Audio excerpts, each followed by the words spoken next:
Okay, just looking at time, we're going to move on then to our last set of questions, and it's kind of more of a miscellaneous question. So, and this, each of you will have a minute to answer this question. We will start, come back, or actually, Jim, sorry. We'll start with you, Jim.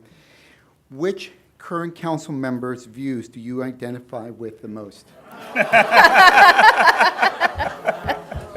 Oh, goodness. Well, if I was on the council, I would say mine. However, I believe that with each and every single one of the council members, there are, believe it or not, there are areas of agreement. I've spoken with every single council member several times about different issues, and we've never failed to find agreement on at least one thing.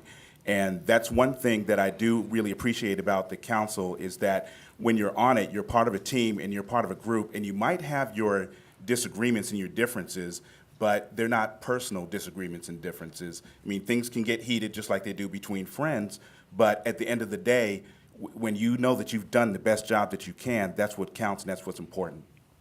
Okay. Ken? I'd just like to say what he said. Can we all say that? Yeah. You know, it's actually a really good question. There are parts of most of the council members that I would like to build the amalgam candidate. There are things that Ronit talks about with parks and so forth that I really glom onto, and I like how Vice Mayor McAllister is really trying to preserve the neighborhoods and so forth, because that's really important right now. I do like Chris Clark and so forth with respect to how he recognizes Mountain View is changing and he wants to help shape it. So I can go on, but there's a lot of bits and pieces from each council member that I really appreciate their efforts to champion over time. All right, thank you. Mercedes? What Ken said. No. So again, I agree. I identify with different council members on different issues. For me, neighborhood preservation is very important. Preserving our open space and parks, as well as environmental preservation in the North Bayshore area, and creating better infrastructure and city services and promoting the ones we have. So along those lines, I do identify with the work that Jack Siegel has done on the council in preserving neighborhoods and the environment. Okay, thank you. Pat? Yeah, I like what Jim and Ken and Mercedes said. Seriously, I think that one of the things that has been a tradition in the Mountain View for most of the 30 years that I've lived here is that the council does work as a unit, and they work very hard to come to consensus on things. There are some things where we have very split votes, but many things we work through until we get to something that a very strong majority can vote on. And I think that's a very healthy situation for our community, and I would like to continue that tradition. That said, again, I think that each of our council members have attributes that I really value. I think I would probably say Mike Kasperzak with respect to affordable housing. In addition. Okay, thank you. Lenny? I think Jack Siegel spells his name right.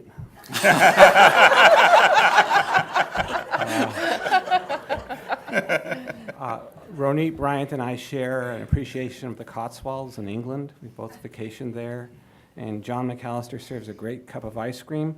But more seriously, there's been a tendency, not only in this community, but other communities, to define the debate as growth and anti-growth. And if you look at issues that way, it's hard to know who to support and who not to. And that's why we've been talking about balance, a balanced future for Mountain View. And when I look at it that way, sometimes I agree with Councilman Kasperzak, and sometimes I disagree. Sometimes I agree with Councilman Inc., sometimes I disagree. Because the issues aren't as simple as everybody used to think they were.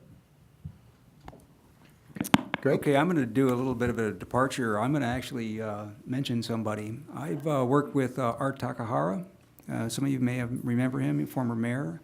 Was on the board of directors for Stevens Creek Trail, which I am, and I greatly admire the man. I would like to use the word quiet competence, and a very determined individual that you wouldn't know, but he was very key in getting the Stevens Creek Trail up and running and started. Working with the city staff and working with the whole concept of how to do a trail. Now, I'm also involved in the Four Cities feasibility study about how to extend Stevens Creek Trail, and I've heard a number of times phrases to the effect, we want to do it as well as they've done in Mountain View. And that's really a lot being said about Art and how he's crafted that trail and what a gem it is for the whole region. Thank you. Okay, Margaret? I think what makes our council very, very special is that it is diverse. And they bring a lot of different great ideas. And I think that it makes me really proud to see that they can address the issues. And so because of our community and how diverse it is, that's who we want on the council.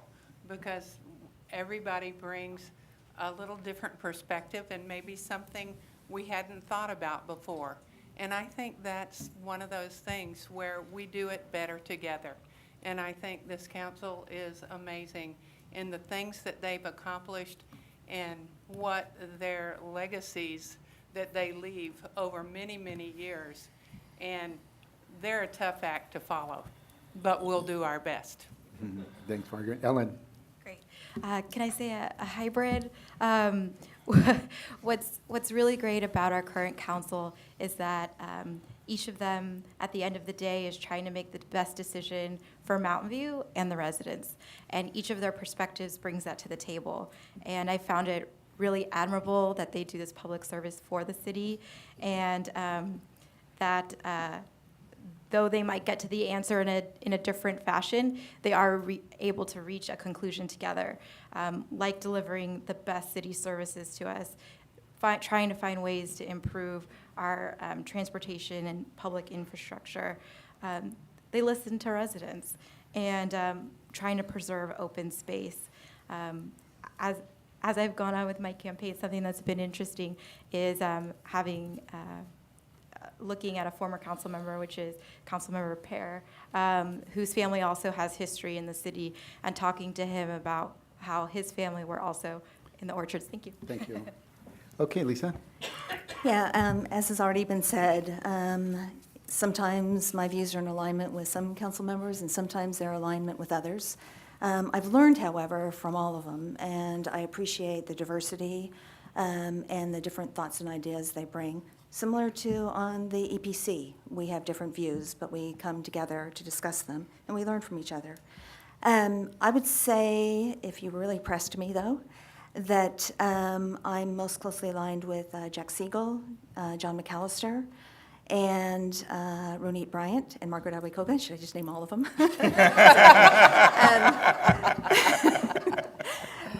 Those, plus some former council members that are here tonight. Okay, thank you. All right, so we're going to move on then to our rapid-fire questions. And Lenny, this one's for you. What are some ideas that you have that benefit the youth teen population of Mountain View, assuming you get to be on the council? I mean, we're fixing up our teen center. I think the key thing is to focus on the immigrant youth. In our high schools, we kind of have two communities: the kids who grew up here and the ones who arrived recently. And there's kind of at least as I recall, there's kind of an exclusion. And we have to have more programs that deal with immigrant youth, with their language barriers and their cultural barriers, to make sure they feel a part of the same schools. Because our schools do well, but there's a difference as to how some kids perform and some don't. And this applies not only in the schools. I know the police department has programs also aimed at youth that are at risk. And we have to bridge the gap between the two kinds of kids we have here. All right, thank you. All right, Ellen, this question's for you. What are some ideas that you have that benefit the youth and teen population of Mountain View, assuming you get to be on council? Great, thanks. I'm very excited that the Youth and Teen Center is opening. I am a member of the Challenge team and get to hear the variety of perspectives in terms of our youth and teens here in the city. Something we have been looking at is involving engagement with seniors and youth, which I think is great. We've also talked about a technology in youth and bringing technology to the seniors, which I think is also a great partnership. And there are teens who might be facing, thinking about the future in terms of jobs and trying to do some training that way, that even though you go to college, that it may be difficult to find a job, and partnering with companies here on that. And it's also important, as was mentioned, to work with those who may be dreamers, and trying to work with them to pipeline to citizenship. Thank you. Thanks, Ellen. Pat, I'm going to come back to you with this question. Well, one of the things that's always been near and dear to my heart is encouraging young people to go into engineering, particularly women. So I've been involved with the Society of Women Engineers with that. And I'm also very excited about the Teen Center that's coming on board. Mountain View has a great set of recreational programs that go on. My kids had a wonderful time taking part in them from really the time they were toddlers all the way through. My daughter actually ran Beyond the Bell for several years. You might be familiar with that. So I think that this broad range of programs that we have is good, and we need to be in continual conversations with the people in the schools and the people who use them to just improve them as we go forward.